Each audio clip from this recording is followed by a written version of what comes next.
Bienvenidos, Hare Krishna, saludos. Hoy tenemos jueves 21 de marzo y vamos a continuar entonces con la lectura de la Bhagavad Gita. Estamos en la introducción. En la última sesión leímos acerca de qué es la conciencia de Krishna, qué son las actividades bhakti, las actividades purificadas.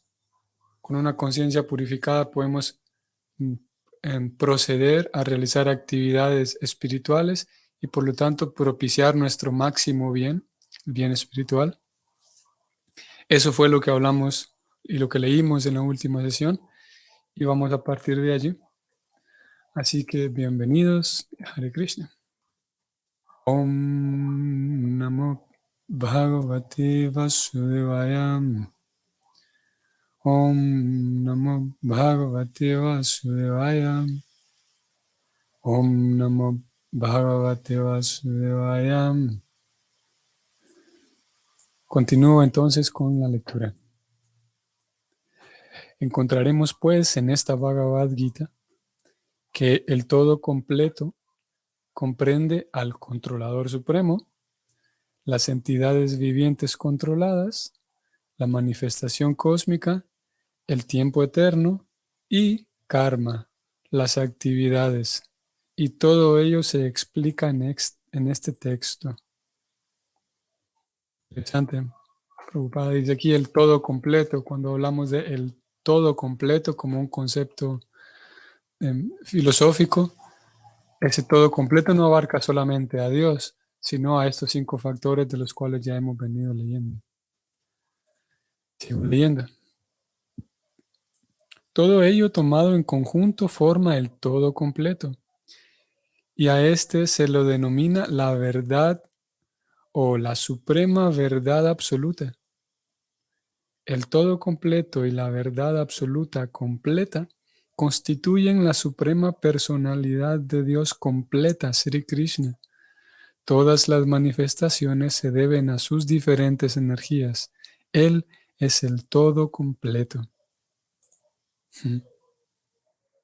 Acabamos de leer aquí 5 o 6 líneas, 5 o 6 renglones y el tema presentado aquí ya es suficiente para ahondar suficiente y dedicarle una sesión completa al tema del todo completo.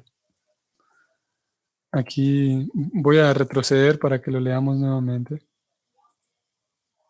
Puede parecer un enredo de palabras, pero es tan profundo lo que acabamos de leer aquí. Resalto, subrayo y leo nuevamente. Todo ello tomado en conjunto. ¿Todo ello quién? ¿Todo ello qué? Los 5 temas de los cuales ya hablamos. Todos ellos tomados en conjunto forman el todo completo. Y a este se le denomina la suprema verdad absoluta. Interesante, ¿no? Que todos estos temas en conjunto, ellos son en conjunto la suprema verdad absoluta. Sigo leyendo. El todo completo y la verdad absoluta completa constituyen la suprema personalidad de Dios completa, Sri Krishna. El todo completo, o sea, todos estos factores juntos son el todo completo, más la verdad absoluta completa, ambos conceptos juntos, constituyen la suprema personalidad de Dios completa, Sri Krishna. Bueno, el texto es bastante, en gran medida, explícito. Aquí se está hablando no solamente de conceptos difusos y conceptos borrosos y nebulosos acerca de una divinidad a la cual es difícil acceder. Aquí se está hablando con completa propiedad acerca de Sri Krishna, la suprema personalidad de Dios completa, quien es el todo completo y la verdad absoluta completa. Seguimos leyendo. En la Gita se explica además que el Brahman impersonal también está subordinado a la suprema persona completa. Brahmano hi pratistaham. En el Brahma Sutra, el Brahman se explica de un modo más explícito, diciendo que es como los rayos de la luz del sol. El Brahman impersonal constituye los luminosos rayos de la suprema personalidad de Dios. El Brahman impersonal es la comprensión incompleta del todo absoluto, tal como lo es también la concepción de Paramatma. En el capítulo 15 se verá que la suprema personalidad de Dios, Purushottama, está más allá tanto del Brahman impersonal como de la parcial comprensión Paramatma. La suprema personalidad de Dios se dice que es Sat, Chit, Ananda, Vigraha.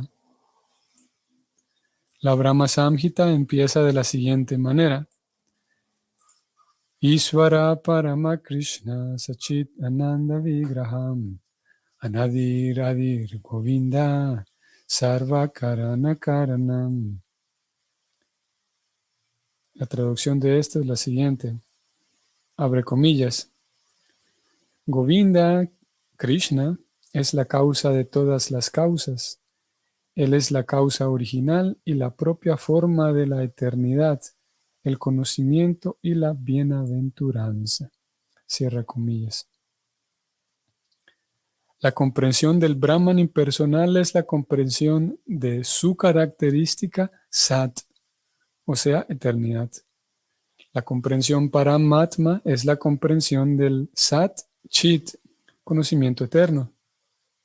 Pero la comprensión de la personalidad de Dios, Krishna, es la comprensión de todas las características trascendentales, Sat, Chit y Ananda, o sea, eternidad, conocimiento y bienaventuranza, en forma completa, en su vigraha completo.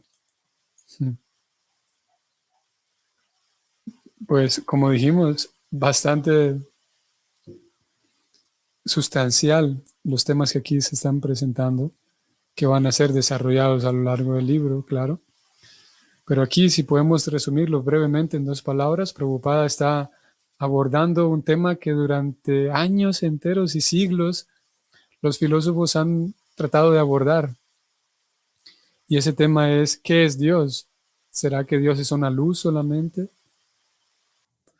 Continuemos leyendo.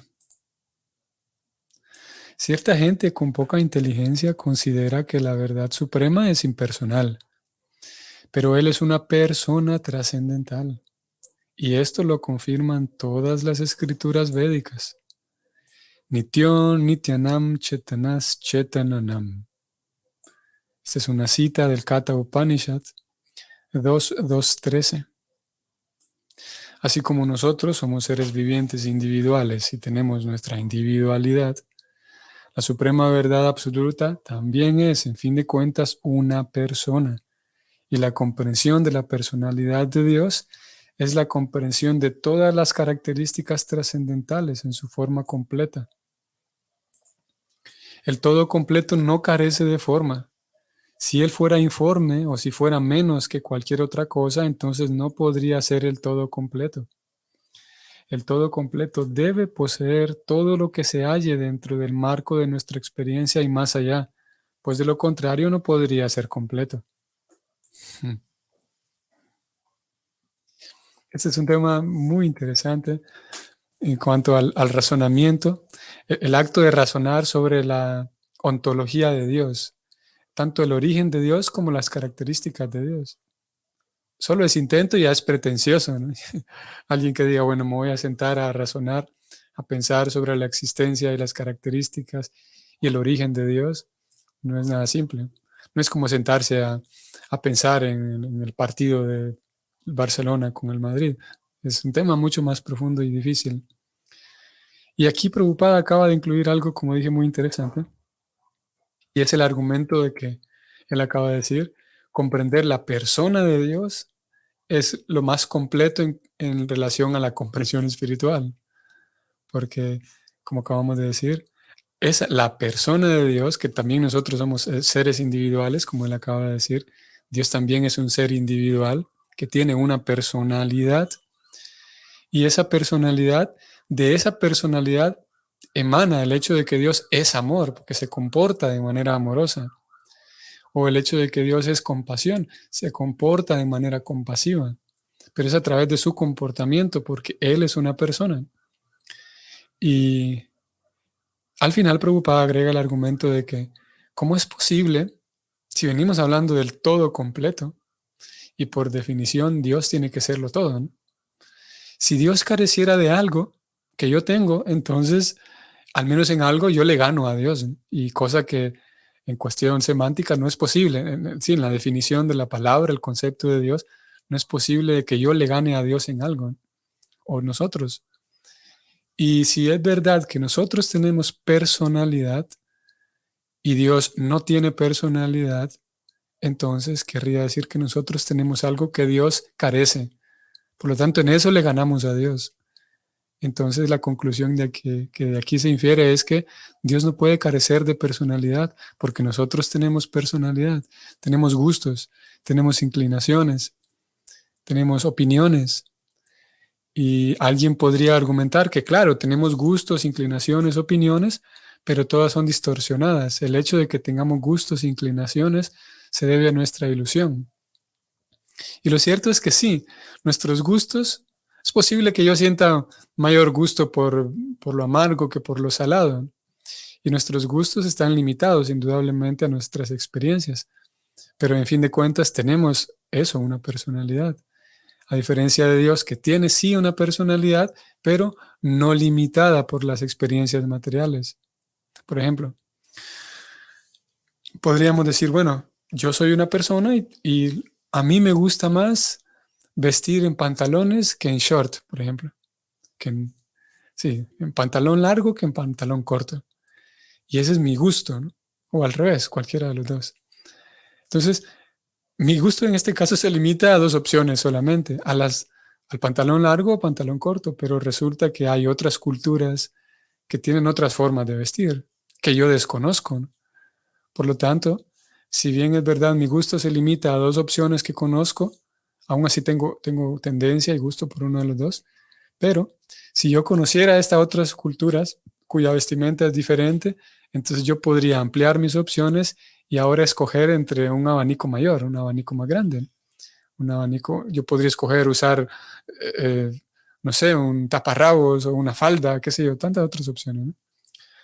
Y en el caso de Krishna, él tiene gustos, pero Krishna no está limitado a que él desconoce ciertas culturas, por lo tanto sus opiniones y sus gustos están limitados, porque de hecho de él emana todo el conocimiento y él conoce todo, lo acabamos de leer. Entonces, Dios tiene una persona, pero a diferencia de la nuestra, que nuestra persona está limitada a nuestras experiencias, lo que hemos vivido aquí, Dios tiene una persona que es ilimitada, que no está limitada por experiencias. Y eso no lo anula a él que tenga un gusto, una personalidad. Como acabamos de leer, entonces, si yo tengo algo que Dios carece, él al menos en algo es inferior a mí, cosa que no puede ser. Por lo tanto, Dios tiene indudablemente, y por cuestión incluso lógica, como acabamos de ver, Dios necesariamente tiene que tener una personalidad. Y hay otra forma de decirlo, también otra forma de llegar a esta conclusión que acompaña a esta que acabamos de seguir, y es que todo lo que nosotros tenemos, por lógica también, tiene que existir previamente en la persona de Dios. Es un argumento similar, pero es diferente. Que todo lo que yo tengo, todo lo que observo, surgió de algún lugar y todo surgió de Dios. Por lo tanto, si yo tengo gustos y tendencias, si yo tengo opiniones y tengo una personalidad, eso quiere decir de que eso existe previamente en alguien o en algo, en la fuente de mi existencia, tiene que existir esto. Y eso en filosofías se conoce como, sí, la famosa ley de causa y efecto, o la contingencia, que para yo existir, yo existo como una causa, perdón, al mismo tiempo así como causa, pero yo existo como un efecto. Todas las cosas que vemos en filosofía se conoce así como el principio de contingencia. Todas las cosas que vemos, desde un gancho para colgar ropa hasta unos anteojos, una persona también, todo su existencia depende de la existencia de otros entes previos, como la materia prima. Para que exista un gancho de ropa es necesario que exista en plástico anteriormente para poderlo fabricar. Y así cada ente es el reflejo, es el resultado, es la consecuencia de otros entes previos. Entonces, similarmente, si yo mismo tengo una existencia, eso quiere decir que, sí, que hay una fuente. Si yo existo como un resultado de algo, tiene que haber una fuente. Y si yo como resultado de algo tengo gustos, tengo personalidad, en fin de cuentas, es muy probable, no es muy probable, es necesariamente lógico que la fuente de la cual provengo también tiene personalidad. Y esa es, como dije, otra forma de llegar a la misma conclusión, otro argumento, otra forma de argumentar que Dios tiene una personalidad, como acabamos de leer aquí, y es algo que se va a ver a lo largo de todo el libro, la personalidad de Dios. De aquí podríamos seguir orbitando sobre este tema con otros incisos muy interesantes, como por ejemplo el hecho de que alguien podría decir, entonces eso es antropomorfismo. Y algunas personas señalan, algunas personas que se declaran intelectuales y que se entretienen buscando errores en la teología y en las religiones, señalan el error, entre comillas, del antropomorfismo. Y es que, según ellos, la religión se desespera tanto por encontrar respuestas que le atribuye a un Dios, le atribuye características humanas para sentirse más seguro de que Dios es como yo. Como dije, todo esto orbita sobre el tema de que Dios es una persona. En este caso no estamos hablando de una imaginación de alguien a quien se le ocurrió que Dios podría ser una persona. Estamos hablando de, y más adelante se va a tocar el tema de la sucesión discipular, que eso corresponderá en su momento, como el conocimiento que se presenta en la Gita no es invención de alguien, sino más bien es un conocimiento descendente que viene de maestro a discípulo y que proviene directamente de Krishna. Y él mismo habla de sí mismo, que es una de las particularidades de la Gita que ya lo mencionamos en sesiones previas y lo vamos a ver cuando entremos ya definitivamente al libro. Krishna, la suprema persona, habla él mismo de sí mismo.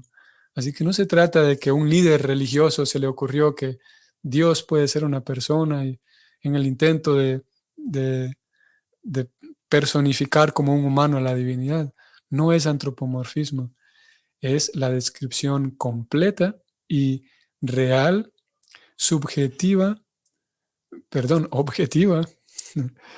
de la personalidad completa de Dios. Sigamos leyendo, dice. El todo completo, la personalidad de Dios tiene inmensas potencias. Parasya Shaktir Vividaiva Suruyate. En la Bhagavad Gita también se explica cómo Krishna actúa con diferentes potencias. Este mundo de fenómenos o mundo material en el que se nos ha puesto también es completo en sí mismo, porque los 24 elementos de los que, según la filosofía Sankhya, este universo material es una composición, es una manifestación temporal, están completamente adaptados para producir recursos completos que se requieren para el mantenimiento y subsistencia de este universo. No hay nada que sea ajeno, ni tampoco se requiere de nada. Esta manifestación tiene su propio tiempo, fijado por la energía del Todo Supremo, y cuando su tiempo se complete, estas manifestaciones temporales serán aniquiladas por la disposición completa del completo. Existen facilidades completas para que las pequeñas unidades completas, es decir, las entidades vivientes, lleguen a comprender al completo, y todas las clases de estados incompletos se experimentan a causa del conocimiento incompleto acerca del completo. De manera que la Bhagavad Gita contiene conocimiento completo de la sabiduría védica. Interesante. Recientemente, justo hace unos minutos atrás, estaba leyendo algo relacionado con el sentido de la vida. Estaba leyendo en términos filosóficos y políticos acerca del sentido de la vida. Y hay algunos estudios muy interesantes que demuestran o que reflejan resultados de que hay una relación muy estrecha entre el sentido de la vida y el consumo de drogas, por ejemplo, y la depresión también. Y también ahí se acerca el asunto de el suicidio, ¿no? El sentido de la vida. Y cuando hay sentido de la vida, entonces hay más aprecio por la vida misma y también hay una relación entre la falta de sentido de la vida y el temor a la muerte. Cosas bastante interesantes en sentido en el campo psicológico. Algunos, como dije, filósofos proponen que esta es una idea que, que de alguna manera es fácil de observar. En la medida en la que hay carencia de sentido en la vida, o sea, un sentido de la vida muy pobre o a veces inexistente, la persona solamente vive por existir como un animalito y ya, pero no hay sentido a su propia vida. De acuerdo a algunos estudios, hay un aumento por el temor a la muerte. Es curioso porque la vida de tales personas no tiene sentido, no tiene un propósito en su vida, pero al mismo tiempo le asusta el asunto de morir, a pesar de que no vive en un sentido completo en lo que estamos leyendo aquí. La persona no vive en un sentido completo porque no hay sentido en su vida. Aquí Prabhupada acaba de dar una idea que parece un juego de palabras, bueno, que hay un juego de palabras que lo vuelve interesante. Prabhupada viene hablando del completo, es Dios, o la suprema verdad absoluta, y de ese todo completo emanan en unidades completas. Y él acaba de decir aquí que el universo como tal es completo y que no hay nada ajeno, no hay anomalías en el sentido, todo es perfecto dentro de ese todo, dentro de esa unidad completa que es el universo. Y luego pasó a decir de que nosotros como entidades pequeñas, como almas, somos pequeñas unidades completas. Dijo, voy a retroceder para que lo leamos. Aquí lo estoy subrayando. Las pequeñas unidades completas, o sea, nosotros, al ser así como la gota del océano es salada también, podemos decir es agua del mar, asimismo el alma es una pequeña unidad completa. Una definición interesante, ¿no? El alma es una pequeña unidad completa. Luego Dios es el todo completo. Y nosotros como pequeñas unidades completas, por lo que se dijo aquí, vamos a ver. A nosotros como pequeñas unidades, estoy volviendo al verso, el todo completo nos regala facilidades completas, nos regala todos los medios y herramientas para llegar a comprender al todo completo. Tenemos aquí al todo completo, manifiesta un universo que es completo también, que es perfecto en su funcionamiento. Al mismo tiempo, en ese universo completo, son introducidas muchas unidades completas que somos nosotros, pequeñas unidades completas. Y de ese todo, dentro de ese universo completo, que emana del todo completo, y dentro de ese universo están todas las pequeñas unidades completas, a ellas se les regalan muchas facilidades completas también. Esas facilidades también son perfectas. Esas facilidades completas vienen en la forma, por ejemplo, de libros sagrados, principalmente eso, en la forma de conocimiento espiritual, libros sagrados, organizaciones espirituales, diferentes maestros espirituales. Esas son las ayudas, las facilidades, como aquí se está usando ese término, son las facilidades completas, son completas porque encierran todo el mecanismo y el método para que uno pueda conectarse con Dios. Son completas esas facilidades. ¿Para qué entonces? Para que las unidades pequeñas que somos nosotros lleguen a comprender al todo completo. Ese es el asunto. ¿Y qué pasa? Y aquí podemos agregar una pregunta. Prabhupada no agrega la pregunta, pero entre líneas podríamos introducirla. Podríamos preguntar, ¿qué pasa cuando una pequeña unidad completa, o sea, una pequeña alma, desconoce o no tiene información completa acerca del todo completo? O sea, la situación de tener alguna noción acerca de Dios, o alguna noción acerca de los valores de la vida. Sabemos, ¿no?, que hay diferentes niveles. Hay personas que tienen al menos respeto por algunas cosas. Hay personas a quienes les falta toda noción de respeto. Hay personas que viven de manera salvaje como animales, en el sentido de, sí, salvajemente dañar a otros. Hay personas que no solamente tienen respeto, sino que son más bien ya más éticos, más morales. Hay otros que son más religiosos, que creen en la existencia de Dios. En fin, hay diferentes niveles, ¿no? Pero podríamos preguntar entonces aquí, ¿qué pasa cuando hay carencia de conocimiento del todo completo? Si es verdad que Dios dispone todas las facilidades completas para que uno comprenda al completo, ¿qué pasa cuando hay carencia de ese conocimiento? Esta es la respuesta. Todas las clases de estados incompletos se experimentan a causa del conocimiento incompleto acerca del completo. Los estados incompletos. Aquí podemos introducir, como yo decía, la carencia de sentido, la falta de sentido en mi vida, el sentido de vacío en mi vida, las famosas crisis existenciales. ¿Para qué? ¿Para qué tengo que vivir? ¿Para qué tengo que trabajar tan duro y pagar cuentas? Para nada, para suscribirme a una cuenta de Netflix y ver películas solamente. ¿Para qué existir?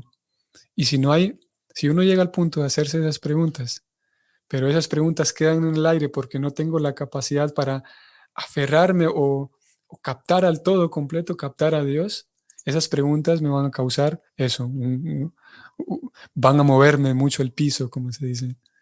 Y ahí es donde viene una crisis existencial o un estado incompleto, como dijo aquí Prabhupada. ¿Por qué un estado incompleto?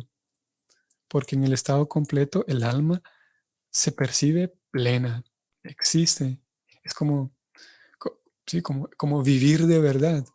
El alma se percibe plena, completa. Mientras que si hay estados incompletos, entonces yo vivo cargando culpa, vivo cargando la pesada carga de la vergüenza, la pesada carga de que pienso que no soy suficiente para los demás. Vivo a la deriva sin ningún rumbo. Por lo tanto, aunque me esfuerce mucho, no siento que avance porque no sé a dónde voy, no tengo raíces, no sé de dónde vengo. Todo esto es estados incompletos. Sí, estados incompletos. O sea que el alma no ha hecho un vínculo con Dios. Y entonces el todo completo, el Señor Supremo, busca regalarnos facilidades completas. Y una de esas facilidades es la Gita. Facilidades completas para que comprendamos completamente al todo completo y tengamos una vida plena, completa, que hagamos uso de todas nuestras facultades completas. Y la facultad principal es la facultad del amor. Es en sus diferentes manifestaciones. Y ese todo completo es la fuente del amor también. Y una vez haciendo un vínculo con él, podemos captar de manera completa qué es el amor, qué es amar, en un sentido profundo y completo. Entonces podemos vivir una vida verdaderamente en amor. No en un sentido romántico de Hollywood, de telenovela, sino en un sentido completo. Amor de verdad y amor completo. Y una vez experimentado ese estado de amor y viviendo en un estado de amor, que es lo mismo decir un estado de amor que un estado completo, viviendo en un estado completo, entonces el alma está plena, está completa, vive de verdad. Bueno, ha sido un tema eh, con bastante tinte filosófico hoy. Por hoy nos vamos a detener aquí. Por hoy esta sesión la vamos a declarar completa. Hemos hablado suficiente acerca del completo. Y sí, podemos decir que ahí busca llevarnos esta Bhagavad Gita, a que vivamos en un sentido completo, vivamos de verdad, vivamos plenos. Espero que tengan una bonita noche y continuamos el próximo martes. Hare Krishna.